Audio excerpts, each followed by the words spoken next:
का अंतरण करते हैं तो उसके संबंध में हमारे क्या अधिकार होंगे, अनुसूचित जाति जनजाति के क्या अधिकार होंगे और किस तरह से वो उसको डील करेंगे, है? ये सारी चीजें हमने इस पर्टिकुलर सेक्शन में देखी। अब अंतरण के जो अधिकार हैं या भूमि स्वामी के अंतरण की जो शर्तें 165 पर एप्लीकेबल 165 में जो बताई गई है वो आप सभी को शायद याद भी होगी, जिसमें हमने से ये देखा था कि भाई कोई भी आदिम जाति या एसटी एससी के अगर कोई भूमि है तो उसके संबंध में भूमि स्वामी होकर भी आपके ऊपर ये रिस्ट्रिक्शंस हैं कि आप उसे डायरेक्टली किसी को नहीं बेच सकते, और अगर आप बेचते भी हैं तो उसके पहले आपको कलेक्टर से उसके संबंध में परमिशन लेना जरूरी है। अगर कलेक्टर से परमिशन लिया गया है तो ही वो आपका जो अंतरण है वो मान्य होगा, अदरवाइज नहीं।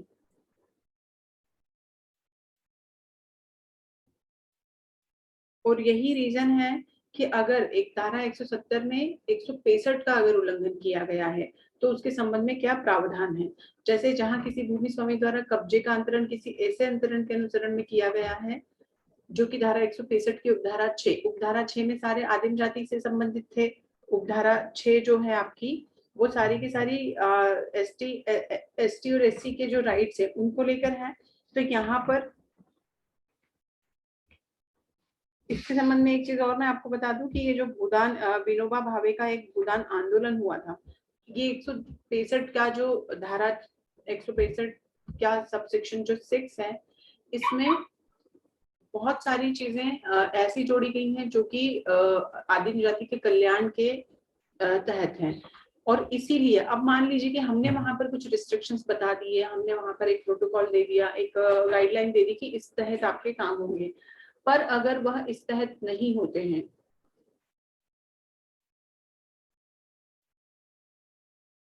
तो क्या किया जाए, या उसका उल्लंघन हो तो क्या किया जाए। इसी संबंध में यहाँ पर 170 में जो कुछ चीजें बताई गई हैं।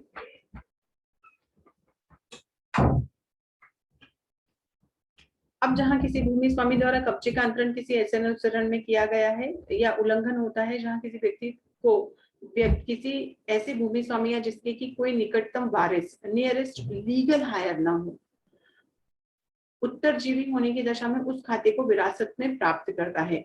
अब ये कंडीशन कब लागू होगी, 1 जुलाई 1976 के पूर्व के कब्जे के अंतरण के मामले में 31 दिसंबर सन 1978 तक, और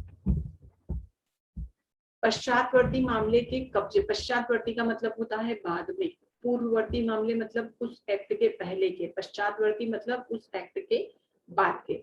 पश्चातवर्ती मामले में कब्जे के ऐसे अंतरण के 12 वर्ष के भीतर उपखंड अधिकारी को आवेदन कर सकेगा कि उसे इस बात के अध्ययन कब्जा दिलाया जाए कि उसे भू राजस्व की बकाया या किन्हीं अन्य शोध का मतलब है वसूली, जो कि उस खाते पर भार मतलब किसी तरह का चार्ज है तो उस बाबत दायित्व जो भी उससे जुड़ी रिस्पॉन्सिबिलिटीज हैं वह व्यक्ति उसे एक्सेप्ट करेगा और उस उपखंड अधिकारी इस संबंध में बनाए गए नियमों के अनुसार अवधारित करे और उपखंड अधिकारी ऐसे आवेदन का निपटारा ऐसी प्रक्रिया के अनुसार करेगा जैसा कि विहित की जाए।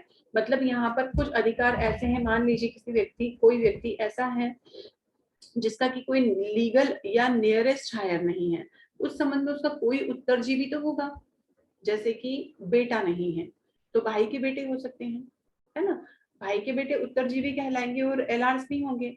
उस संबंध में अगर कोई ऐसा अंतरण है या उस कब्जे के अंतरण के 12 वर्ष के भीतर आपको अगर इस तरह का कोई व्यक्ति है तो उसे 12 वर्ष के भीतर उपखंड अधिकारी को इस संबंध में आवेदन करना होगा।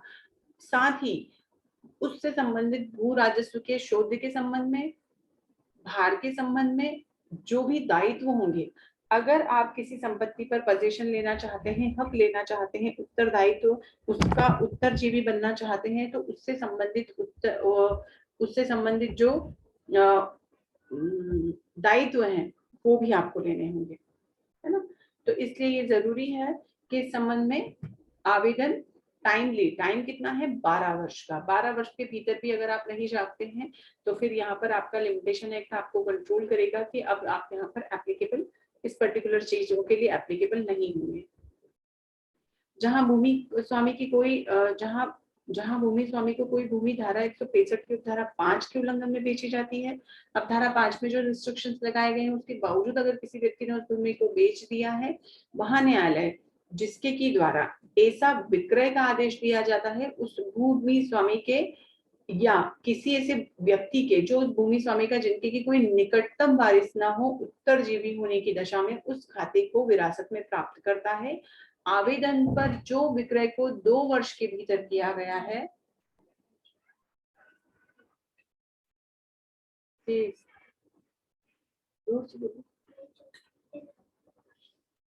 उस विक्रय को अपास्त कर देगा और आवेदन को उस भूमि पर कब्जा इस बात के अध्ययन दिलाएगा कि उसे भू राजस्व की बकाया या किन्हीं अन्य शोधियों को जो कि उस भूमि पर भार हो संबंधी दायित्व स्वीकार्य होंगे। मतलब यहाँ पर 165 के अध्ययन जो गाइडलाइन बता दी गई है, अगर उसके अधीन उसके उल्लंघन के बाद अगर इस तरह का कोई डील की जाती है भूमि के संबंध में, तो यहाँ पर जो उसके उत्तरजीवी होंगे वह उस पर ऑब्जेक्शन ले सकते हैं। और इस तरह के ऑब्जेक्शंस को 170 में, अब आप देखिए 170 ए में कतिपय अंतरण का अपास्त किया जाना, टू सेट असाइड। यहाँ पर मैंने जैसे अभी परिसीमा अधिनियम की बात की थी, परिसीमा अधिनियम का मतलब होता है लिमिटेशन एक्ट, मर्यादा विधि भी उसे कहा जाता है। यहाँ पर आपका जो सब क्लॉज है 170 का, इसमें जो टाइम लिमिट है 2 इयर्स है और 1 में जो है 12 वर्ष है। अगर 12 वर्ष और 2 साल के अंदर आपने इस तरह का आवेदन कर दिया है तो अब 170 को हमें क्या कहता है कि फिर उसके संबंध में कतिपय अंतरण का अपास्त किया जाना। अब क्या है परिसीमा अधिनियम 1963 के अंतर्विष्ट, ये मैंने अभी ऊपर इसीलिए आपको पहले से एक्सप्लेन कर दिया था कि परिसीमा अधिनियम के अंतर्गत अगर आपने टाइम ड्यूरेशन में ही अपना आवेदन दे दिया है तो उसके अंतर्विष्ट किसी भी बात के होते हुए आप जब एसडीएम को इस तरह का कोई अंतरण हुआ है और जो किसी ऐसे जनजाति का है जो धारा 165 के अधीन आदिम जनजाति घोषित किया गया है 31 दिसंबर 1978 को या उसके पूर्व किए गए ऐसे आवेदन पर ऐसी भूमि के अंतरण जो कि 2 अक्टूबर सन 1959 से प्रारंभ होने वाली तथा मध्य प्रदेश भू राजस्व संहिता संशोधन अधिनियम 1976 के प्रारंभ होने की तारीख से समाप्त होने वाली कालावधि के दौरान किसी भी समय विक्रय द्वारा या किसी न्यायालय के डिक्री के अनुसरण में किसी ऐसे व्यक्ति का किया गया हो जो जनजाति का न हो या ऐसे अंतरण की जो 2 अक्टूबर 1959 के प्रारंभ होने वाली तथा मध्य प्रदेश भू राजस्व संहिता के जो संशोधन है उसके समय में है, भूमि स्वामी के अधिकार की प्रोद्भूत द्वारा हुआ हो तो जांच की जाएगी और ऐसे अंतरण को संभावित स्वरूप के बारे में स्वयं या समाधान करने के लिए कर सकेगा। अब यहाँ पर अंतरण में अगर ये जांच में पाया जाता है कि वह अंतरण गलत है तो क्या, तो यहाँ पर उपखंड अधिकारी क्या करेंगे, भूमि के किसी भी हित के स्वामित्व रखने वाले व्यक्तियों की सुनवाई का युक्तियुक्त अवसर देंगे।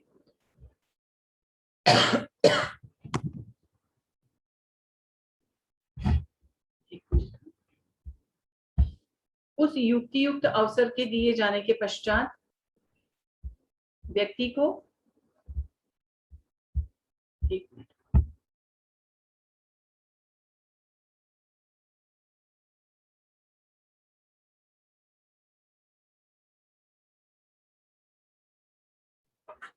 ऐसे युक्तियुक्त अवसर देने के पश्चात यह समाधान हो जाए कि ऐसा अंतरण सद्भाविक नहीं था। सद्भाविक मतलब सद्भावना पूर्वक नहीं किया गया था, जानबूझकर किया गया है कि उन नियमों का उल्लंघन किया जाए, तो उस कंडीशन में यहाँ पर इस तरह के उल्लंघन को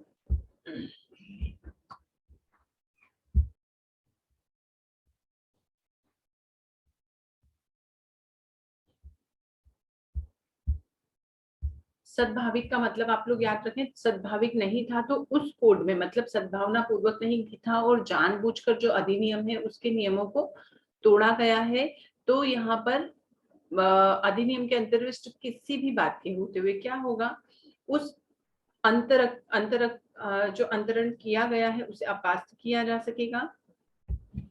किसके तहत? खंड ख के तहत, जो कि 165 की धारा 6 के अधीन आदिम जनजाति घोषित किया गया है। इसका क्या मतलब समझ में आया प्रभु तुम्हें?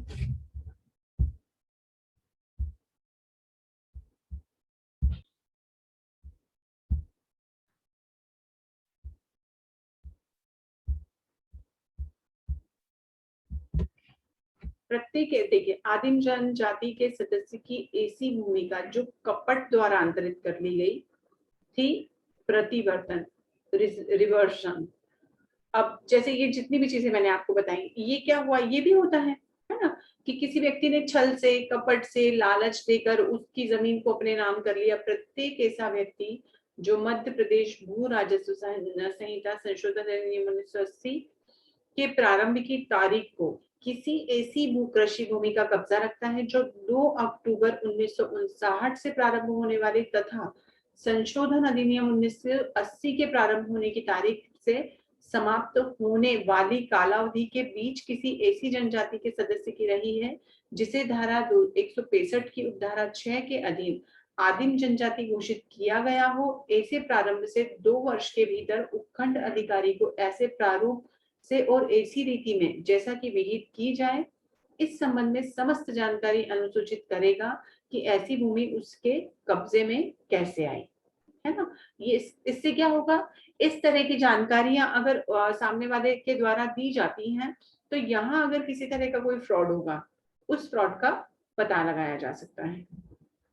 इसी तरह यदि कोई व्यक्ति उपधारा 1 के द्वारा अपेक्षित किए गए किसी अनुसार जानकारी में उसके निर्दिष्ट की कालावधि के भीतर अधिसूचित नहीं करता है, तो यहाँ यह उपधारणा की जाएगी कि ऐसी कृषि भूमि ऐसे व्यक्ति के कब्जे में बिना किसी विधि पूर्ण अधिकार के रही है।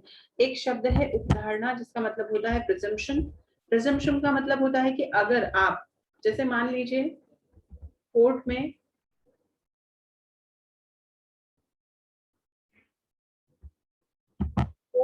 कोई एक्यूज्ड है, उसका ट्रायल चल रहा है। अब जब उसके ऊपर आरोप लगाए जाते हैं, चार्जशीट फाइल की जाती है, तो उससे पूछा जाता है कि वह व्यक्ति, क्योंकि कोर्ट जब तक ट्रायल चलता है यही उपधारणा की जाती है, जब तक ट्रायल ना चल, मतलब पूरा नहीं हो जाए कि उस व्यक्ति ने क्राइम किया है या नहीं। आप पहले से ये अजम्पशन नहीं करेंगे कि व्यक्ति ने क्राइम नहीं किया है या किया है।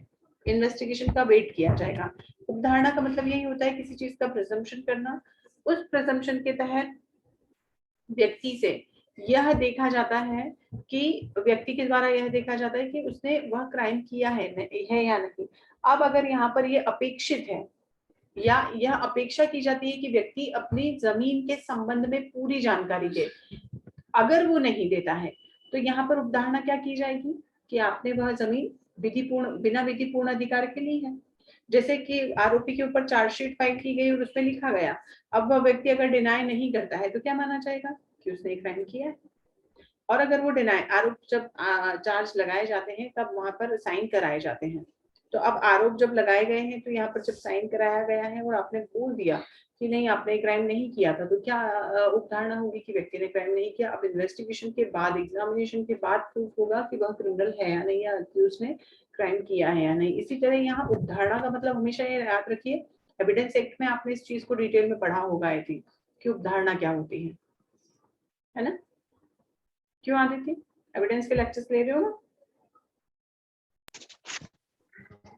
Yes ma'am. धारणा का मतलब यहाँ पर क्लियर रखिएगा। अब ऐसे व्यक्ति के द्वारा ये माना गया है कि विधिपूर्ण प्राधिकार के रही है, तो और वह कृषि भूमि पूर्वोक्त कालावधि का अवसान हो जाने पर उस व्यक्ति को प्रतिवर्तित हो जाएगी जिसकी वह मूलतः थी। और यदि वह व्यक्ति मर चुका है तो किसे? उसके विधिक वारिस को, मतलब उसके हायर्स को।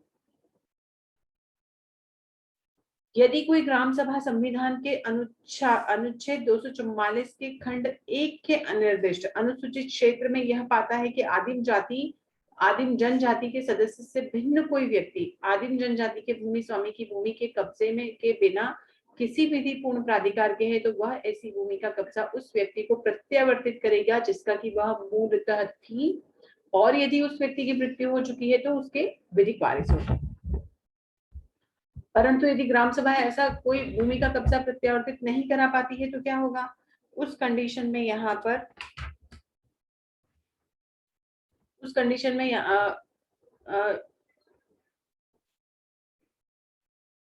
उपखंड अधिकारी की ओर से निर्दिष्ट किया जाएगा कि जो इसी भूमि का कब्जा निर्देश की प्राप्ति की तारीख से 30 माह के भीतर दिया जाए। देखिए यहाँ पर अगर अंतरण के संबंध में कोई भी डिस्प्यूट्स है या अंतरण गलत है या जो देखा है कि कपट के द्वारा किया गया है, तो यहाँ पर अंतरण के स्वरूप के बारे में यहाँ पर क्या क्या आदेश दिए जा सकते हैं ये आप लोग नोट डाउन भी कर सकते हैं। अंतरण के स्वरूप के बारे में आदेश दिया जा सकता है कि वह जो अंतरण किया गया उसका स्वरूप क्या था। फिर अनुसूचित जनजाति की भूमि का क्रय क्या कलेक्टर की अनुज्ञा से हुआ था, उनके पंजीकृत उन्होंने पंजीकृत किया हुआ उन्होंने अनुज्ञा की उसके बाद किया गया है। अगर नहीं तो यह जमीन विक्रेता को वापस मिल जाएगी। इसी तरह अगर भूमि आदिवासी महिला की है, आदिवासी महिला की भूमि है, आदिवासी महिला द्वारा गैर आदिवासी के साथ विवाह किया गया है और भूमि का कब्जा गैर आदिवासी होने के संबंध में पटवारी द्वारा प्रतिवेदन किए जाने का आदेश पारित नहीं किया जा सकता, क्योंकि गैर आदिवासी के साथ विवाह करने मात्र से उसकी संपत्ति से वंचित नहीं किया जा सकता। इस केस का नाम लिखो, रफेल वर्सेस एतवार। रफेल वर्सेस एतवार। फिर से रिपीट कर रही हूँ मैं इस वाला पार्ट। अगर कोई आदिवासी महिला है वह किसी गैर आदिवासी महिला से विवाह करती है तो उसकी भूमि पर उसी का हक होगा, उसके पति का नहीं, क्योंकि यहाँ पर गैर आदिवासी महिला ने अगर विवाह किया है, गैर आदिवासी पुरुष से, जैसे कि आप लोगों को ये नियम पता होगा ना कि जैसे मान लीजिए कि कोई महिला है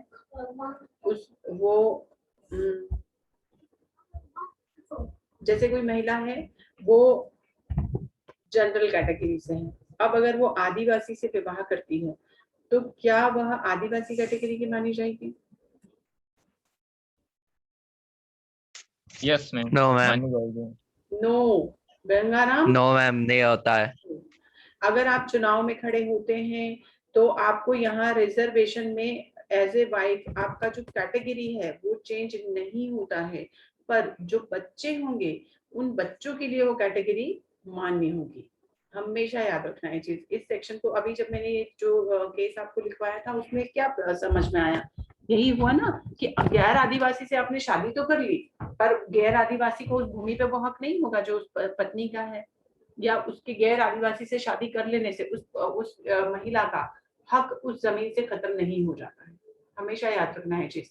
और ये चीजें और कहाँ पर होती हैं, जैसे इलेक्शन में सबसे ज्यादा जो पिटिशन लगाई गई है अभी तक वो इलेक्शन के दौरान लगाई जाती है कि जब इस तरह के इलेक्शन में कई बार जैसे मान लो रिजर्व सीट एससी के लिए है, हस्बैंड वाइफ है, और कितनों पे तो केस हुए हैं अब तक, बड़े बड़े सेलिब्रिटीज पर भी हुए हैं इस तरह का केस।